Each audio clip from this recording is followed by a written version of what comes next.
Ouais. Les gars, les gars, ça fait déjà 6 mois. C'est notre anniversaire des bérets rouges. Alors, je vois très bien quelqu'un qui me dira Samuel, c'est pas à 6 mois qu'on fait un anniversaire. Mais je crois que vous vous rendez pas compte de base de la capacité que j'ai à laisser des projets en cours de route. C'est-à-dire que pour moi, 6 mois, là, je crois que je suis pas loin du record du monde de ma capacité à tenir dans un projet, d'autant plus sur la question médiatique. Vous me permettrez de fêter ça avec une petite FAQ. C'est parti. Merci à tous ceux qui ont posé des questions sur les réseaux sociaux. Si d'ailleurs vous n'êtes pas abonné sur mes réseaux sociaux, vous pouvez le faire. C'est là que des fois, on place des sondages pour les prochaines vidéos. Alors, j'en ai sélectionné quelques-unes. On va prendre à chaque fois une question un peu générale et une question relative à YouTube. Food Ellie qui dit « Comment tu t'organises entre église, YouTube, Insta, ta préparation de messages, sans parler de la famille ?» Ça, c'est intéressant, ça. Souvent, cette question, elle m'est posée déjà là, juste dans le sondage. Elle est venue plusieurs fois. Et je crois même que j'avais déjà répondu à ça. Je sais pas, vous me voyez comment. J'ai l'impression que vous me voyez comme genre un zinzin qui fait 1 milliard de choses. En fait, en réalité, je fais pas 50 choses différentes. Je suis dans une seule chose, mais cette chose-là, je la décline sur plusieurs formats, tu vois. C'est-à-dire, par exemple, quand on parle de préparation de messages, mon service à l'église, la chaîne YouTube, en réalité, c'est une seule chose. C'est le service pour Dieu. Et notamment le service pour Dieu dans le ministère de la parole, en réalité. Ça veut dire que quand je vais méditer une seule fois ma Bible, quand je vais méditer ma Bible une fois, en réalité, ça pourra à la fois me donner de la matière pour une réunion que je vais animer, ça va me donner de la matière pour une vidéo que je peux faire, ça peut me donner de la matière pour une prédication. Quand je suis en train de me préparer pour le ministère, en réalité, ça me prépare à la fois à être efficace sur YouTube, à être efficace dans le service à l'église, en tant que prédicateur et même aussi dans ma vie de famille. Donc en fait, moi, je vois les choses dans leur ensemble. Après, c'est vrai que dans la réalité, moi, je suis quelqu'un qui a peu de loisirs, on va dire, en dehors des activités que je fais là et qui ont été citées notamment. Je n'ai pas beaucoup de loisirs, donc ça fait que c'est vrai, je mets beaucoup de temps. Donc c'est vrai qu'il y a la réalité de la consécration, ça c'est un point qui est indispensable. Et puis après, s'organiser, c'est un apprentissage. Moi aujourd'hui, je ne considère pas que je suis dans une excellente organisation. Je pense que j'ai encore beaucoup de défis parce qu'il y a des objectifs que j'arrive pas encore à atteindre avec beaucoup d'efficacité, mais on est en chemin. Kellyanne qui demande pourquoi entre entrepreneurs chrétiens, on se soutient pas. C'est une bonne question. Alors la réalité, c'est qu'il faut leur demander à eux. Moi, je suis plus dedans. Moi, j'ai perdu. Tu vois, c'est comme dans les jeux. Quand tu joues et tout, après, tu te fais tuer dans le jeu, tu peux redémarrer. Moi, je suis mort. Moi, j'avais lancé une société, elle est morte. Voilà, je suis viré du terrain. J'ai eu un carton rouge. Gérez vos trucs d'entrepreneuriat. Nous, on se concentre sur le service en attendant de reprendre des forces. Bon, je rigole. Mais pour dire que, moi, je pense qu'il y a un problème d'unité qui est beaucoup plus large que la question de l'entrepreneuriat. Pour moi, pourquoi les entrepreneurs chrétiens ne sont pas dans le soutien ? C'est parce que les chrétiens, de manière générale, ne sont pas dans le soutien. Les chrétiens, je trouve, aujourd'hui, en tout cas, sont encore un peu dans des guéguerres d'ego, des guéguerres d'église, un peu du sectarisme. Tu vois, oh, moi, je suis de Paul, moi, je suis d'Apollos, moi, tu vois. Donc, pour moi, c'est un problème d'unité de manière générale qui se découle dans tous les sujets, notamment dans l'entrepreneuriat. Il y avait une vidéo que je voulais faire en plus un jour où je voulais présenter différents entrepreneurs chrétiens que j'avais pu rencontrer et où j'avais pu, en tout cas, bénéficier des produits. Et puis après, en réalité, je me suis dit que c'était pas dans la DA de la chaîne et que ça servait un peu à rien. Mais moi, ce que je vous propose, si vous êtes entrepreneur chrétien et vous suivez cette vidéo, en commentaire, tu lâches le nom de ton compte Instagram, le nom de ta société, ce que tu fais, ça me dérange pas. Et comme ça, on donne la force. Vas-y, balance ta marque, c'est pas un problème. Divine, quel est le format de vidéo que tu as le plus apprécié filmer? Bon, là, il n'y a même pas de débat. Il n'y a même pas de débat. Je sais pas, vous allez dire peut-être que je suis pas sérieux. Mais moi, 20 fois, c'est la vidéo des blagues. La vidéo, genre les 10 meilleures blagues chrétiennes. Mais c'est la meilleure soirée de ma vie. Je n'ai jamais été aussi joyeux quand on entend cette vidéo. En fait, des fois, je me pose la question de savoir est-ce que j'ai pas des problèmes intérieurs. Je me dis peut-être je suis tellement blessé dans mon âme qu'au final, un petit rien, ça me rend joyeux et tout. Bon, bref, je m'égare. En fait, cette vidéo, pourquoi j'ai beaucoup aimé la tourner? Parce que j'ai pu être moi-même sans filtre.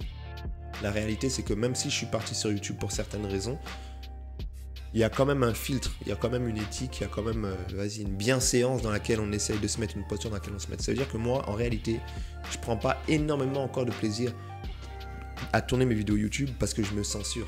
Je me censure quand même beaucoup dans la forme, je me censure dans le fond. Et du coup, ça fait que j'ai toujours à ce jour une petite frustration quand même quand je fais mes vidéos parce que je me dis, purée, j'aurais aimé être encore plus transparent, encore plus honnête et encore plus libre. Mais pour certaines raisons, après, vous pourrez poser la question dans une prochaine FAQ, pourquoi je me censure? Est-ce que c'est Dieu? Est-ce que c'est les hommes? Est-ce que c'est un excès de prudence? Est-ce que c'est la sagesse que Dieu veut? Je sais pas, mais la réalité c'est que dans beaucoup de vidéos que je fais, j'aurais mal encore plus loin, mais j'ai l'impression que c'est pas encore le moment, c'est pas encore la saison, donc je dis pas que je prends pas de plaisir, mais en tout cas quand je fais une vidéo de blague, au final je suis trop content quoi. Comment guérir d'agression sexuelle? Alors là, c'est une méga question, et c'est une question super profonde. Bon, je pense pas qu'en une minute je peux répondre à cette question. Je m'arrêterai peut-être à encourager une personne à lui dire que c'est possible. Dans mon petit chemin avec Dieu, j'ai rencontré malheureusement beaucoup de personnes. Bon, les statistiques malheureusement sont fatales du nombre d'agressions sexuelles dans la cellule familiale ou autre. Mais moi ce que je peux dire c'est que j'ai vu des personnes guérir de ça. J'ai vu des personnes être totalement restaurées par le Saint-Esprit et par un travail aussi d'ordre psychologique avec des amis, avec des proches, avec un psychologue pour compléter la démarche spirituelle. L'idée n'est pas de dire qu'on oublie, mais l'idée c'est de dire qu'on peut regagner confiance en soi, on peut retrouver aussi la personnalité qu'on avait, parce que des fois ça casse la personnalité des gens, ils deviennent comme une autre personne, et on peut réapprécier la vie, réapprécier les relations humaines après une agression, c'est possible. Moi ce que je recommande c'est que cette personne elle peut m'écrire en privé, toutes les personnes qui se sentent concernées par ça. Vous pouvez m'écrire sur les réseaux sociaux, on pourra aller un peu plus en détail, mais là c'est vrai que c'est peut-être pas la plateforme appropriée pour aller dans tous les détails, mais moi je vais m'arrêter à dire que vraiment c'est possible. Ouais, je l'ai vu, par la grâce de Dieu. Benji. Benji, son prénom c'est un blaze. Est-ce que niveau statistique tu es satisfait pour l'instant? Ah, ça c'est une bonne question. Déjà je sais pas si vous avez remarqué, je mets toujours le nombre d'abonnés là sur le petit truc là à chaque vidéo. Bon, en vrai, si je réponds sincèrement, moi je répondrais non. Je suis pas satisfait. Pourquoi? Parce que en toute franchise, c'est ma chaîne, je parle comme je veux. En toute franchise, je pars du principe que le message dont Dieu m'a fait porte-parole mérite plus d'audience que ceux que je suis en train de voir sur ma chaîne YouTube. C'est ça. J'estime que les prophéties que Dieu m'a données, et selon moi, la qualité du message que Dieu m'a donné, pour moi, c'est quelque chose qui devrait être entendu à des masses, tu vois, à des foules. Parce que j'estime que c'est des choses importantes. Maintenant, donc vous savez que je ne suis pas satisfait. Un jour, je ferai une vidéo quand je débrieferai sur vraiment ma première année YouTube ou quoi, sur le rapport aux statistiques. C'est une vidéo que je voulais faire depuis, le rapport aux statistiques, le rapport au compte-rendu, le rapport aux chiffres, etc. C'est très profond. Et j'estime qu'en tant qu'enfant de Dieu, on doit quand même avoir cette posture de gagner un maximum d'âmes, de chercher à toucher aussi en quantité. Maintenant, là où je suis quand même très content, c'est que je pensais que j'allais être encore plus omnibulé par cette question statistique, alors qu'au final, je trouve que j'arrive quand même à prendre du recul.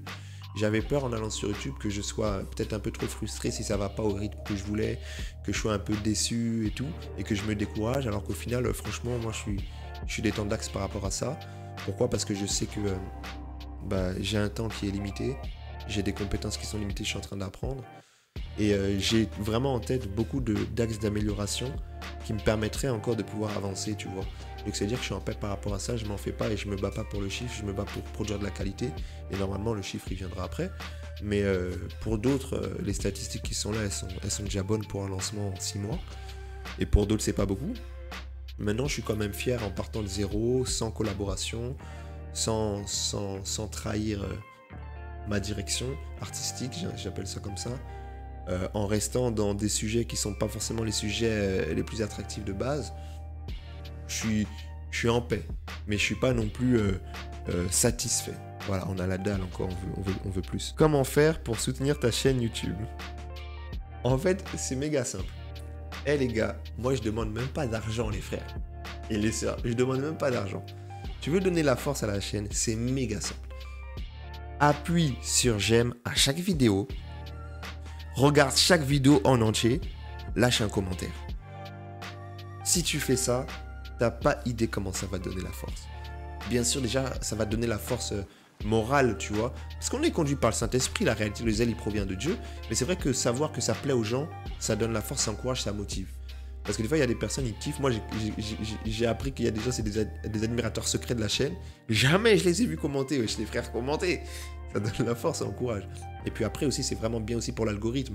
Parce que moi, je crois bien sûr en la puissance du Saint-Esprit, tout ça, mais je crois aussi aux algorithmes. La réalité, c'est que plus il y a des gens qui cliquent sur un bouton, plus il y a des gens qui commentent, plus ça promeut la chaîne, tu vois. Donc, faut pas s'en priver. Si tu veux donner la force, sache que c'est ça que tu peux faire. Maintenant, bien sûr, il y a les prières aussi. Mais ouais, likez, suivez les vidéos en entier et mettez un petit commentaire à chaque fois. Ouais, bonne vidéo, même des conseils, des améliorations, moi ça me ferait trop plaisir. Et après, si en plus le sujet il vous parle, et c'est un truc qui peut, selon vous, être édifiant pour d'autres personnes que vous pouvez même la partager aussi sur vos réseaux sociaux. Alors là, c'est le summum, et là, si vous faites ça, vous êtes les meilleurs du monde, les frères. Tu soutiens Israël ou la Palestine? Oh, David. David, tu me cherches des problèmes ou quoi? Bon, moi, j'aurais pas parlé en termes de soutien. Je suis pas sûr que ce soit le mot approprié. C'est pas une question de soutien. Maintenant, si c'est savoir mon avis par rapport à ce qui est en train de se passer au Moyen-Orient, pour moi, c'est très simple. Il y a un contexte géopolitique qui date depuis des années et des années, qui a créé un conflit qui n'a pas démarré aujourd'hui, et aujourd'hui qui est juste malheureusement un nouvel épisode. Ça veut dire qu'on ne peut pas rester juste bloqué dans la dénonciation des faits d'aujourd'hui. Il faut qu'on remonte aussi sur ce qui s'est produit avant pour comprendre les mécanismes. Maintenant, si on reste juste sur aujourd'hui, il y a eu un massacre, mais qui est fou malade, C'est impensable. Du Hamas en Israël, c'est la folie. Il n'y a pas d'autre mot. Pour moi, c'est la méchanceté de l'homme cumulée vraiment à l'œuvre des ténèbres. Là, pour moi, ça, c'est ce degré de méchanceté, c'en est démoniaque. Et il y a eu, selon moi, une réponse d'Israël, du gouvernement de Netanyahou, avec l'armée israélienne, qui est hautement disproportionnée. Et qui, au final, selon moi, révèle une méchanceté de cœur peut-être équivalente. Tu vois? C'est-à-dire que dans une approche militaire, j'entre même pas dans le débat d'enfant de Dieu, de pardon, j'entre pas dans ça. Je parle dans une approche militaire, dans une approche de gouvernement d'un pays. Parce que la Bible aussi reconnaît qu'un pays doit avoir une branche armée, tu vois. Donc dans cette approche-là, pour moi, je comprends la logique de riposte et je comprends la logique pour un État de chercher à éteindre son ennemi. Mais la population civile n'est pas un ennemi, tu vois. Et là, ça veut dire que le débat, la guerre, elle est carrément autre chose. C'est ça que je peux dire. Donc voilà, je n'ai pas plus de détails à donner dans le cadre de cette vidéo-là. D'ailleurs, moi, j'aime beaucoup parler de politique, de géopolitique, etc. Mais là, pour une réponse courte, c'est ce que je peux dire. Tonton Ken, comment s'est fait la découverte du montage? Ouais, je me suis envoyé des vidéos à mort. Alors, faut savoir, moi, je suis quelqu'un qui me documente beaucoup. Quand je dis beaucoup, c'est excessivement. Tu vois ce que tu appelles beaucoup? Eh ben, c'est plus encore. Donc, je suis quelqu'un qui me documente énormément et très curieux. C'est comme ça que Dieu m'a fait. C'est pas une volonté personnelle ni même un désir d'être comme ça, même à l'excès. Et au final, j'ai suivi toutes les vidéos sur YouTube qui existent, qui parlent d'apprendre à faire du montage YouTube, en fait.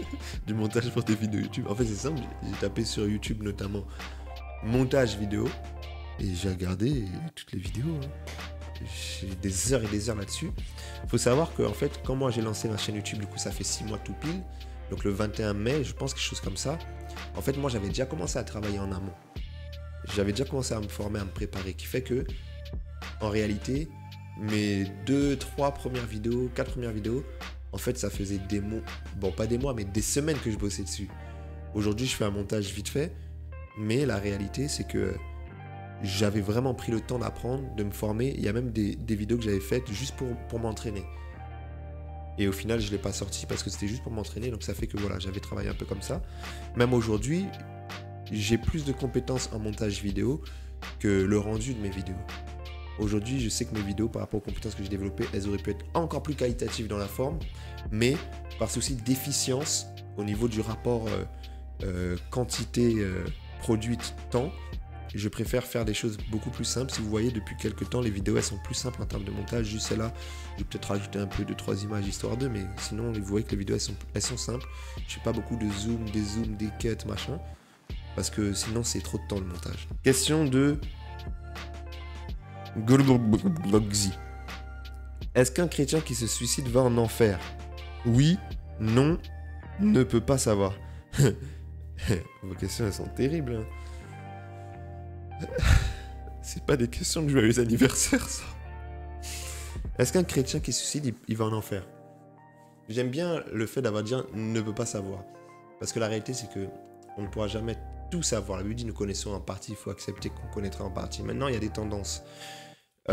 La tendance aujourd'hui, j'ai fait une réponse courte, la tendance évangélique aujourd'hui, c'est de dire que quelqu'un qui se suicide va en enfer. C'est ce qu'on va entendre de manière générale parce que cette personne, elle se tue. Donc, c'est un meurtre vis-à-vis d'elle-même et on ne peut pas tuer. Et que dans cette logique-là, toujours, quelqu'un qui se suicide, en fait, il meurt en dehors de la volonté de Dieu et il met un terme à sa mission sur la terre. Il désobéit à la volonté de Dieu de continuer à vivre tant que Dieu lui accorde la vie et de travailler. Et que c'est jamais une décision qui est prise conduite par le Saint-Esprit, etc., etc. Bref, ça c'est ce qu'on entend toujours. Moi, la seule réflexion que je veux poser, et j'ai pas la réponse, je pose le débat sur la table, et puis vous pouvez me donner vos avis en commentaire aussi, c'est de dire qu'en est-il du cas où une personne, peut-être chrétien faible, mais chrétien, qui a accepté Jésus dans sa vie, est oppressé spirituellement au point où les esprits le poussent au suicide. Ça, c'est une question que je me pose. Pourquoi? Parce que dans une approche élémentaire, normalement, on dit toujours que quand tu es chrétien, ta vie n'est pas contrôlée par les esprits. Les esprits te proposent, les esprits te tentent, mais c'est toi qui poses les décisions. Maintenant, on a quand même un exemple dans la Bible avec un enfant où un démon le poussait dans le feu et dans l'eau pour qu'il se noie ou pour qu'il se brûle, pour mourir. Est-ce qu'un enfant de Dieu peut vivre ce degré de combat et d'opposition spirituelle au point où un esprit, entre guillemets, te pousse littéralement à te tuer sans l'action de ta volonté, même si tu résistes? C'est ça la question. Et je ne veux pas donner mon avis parce que c'est un débat trop complexe et je ne veux pas être dans la facilité d'avoir des réponses déjà toutes faites. Je veux nous donner le droit quand même d'essayer d'avoir une finesse d'analyse et élargir un peu notre raisonnement. Pour moi, la question, elle se situe là. Est-ce que quelqu'un peut à un moment donné être conduit par l'esprit? Parce qu'on a vu des gens être influencés même physiquement par des démons, tu vois. J'ai entendu parler de cas où des esprits impurs, ils poussent une personne physiquement, cette personne elle tombe des escaliers, tu vois, et elle se fracture et tout. J'ai vu des trucs bizarres comme ça. Est-ce que c'est possible qu'un esprit, tu vois, quelqu'un est à la gare et puis l'esprit vraiment le pousse à se jeter des rails, mais sans qu'elle ait voulu elle-même? C'est vraiment une question. Je ne vais pas répondre. Je préfère répondre, ne sais pas. Déborah, on veut votre histoire avec Delphine. Ça me fait rire, les points d'exclamation. On veut votre histoire avec Delphine! J'avais dit qu'on allait avoir des vidéos avec Delphine depuis le début de la chaîne. Et ça, elle attend que ça, Déborah. Moi, je sais, il y a des gens, je sais, vous ne m'aimez pas. Vous n'avez pas forcément d'attention pour moi. Ce qui compte, c'est mon épouse, ma charmante épouse Delphine. Il y a des endroits où je vais, ça c'est terrible. Il y a des endroits où je vais, j'arrive. Je suis content de me retrouver avec les personnes que je vais rencontrer. Ils me voient, c'est à peine, ils me serrent la main. Elle est où Delphine? Il dit ok, ça marche, ben écoute, au revoir, t'as qu'à l'appeler. Bref, prochainement, les témoignages, ça arrive. Voilà, on est à la fin de cette vidéo. C'était juste une petite FAQ pour fêter notre anniversaire de 0,5 ans de la chaîne YouTube. Et j'avais vraiment envie de le faire avec une vidéo un peu, voilà, de communion, un peu plus détendue, pas sur une thématique précise. Si tu as aimé la vidéo, bah, comme j'ai dit tout à l'heure, s'il te plaît, tu peux mettre un pouce, tu peux commenter. Ça fera vraiment très plaisir. Et moi, je vous dis à très bientôt. Béret rouge, repos.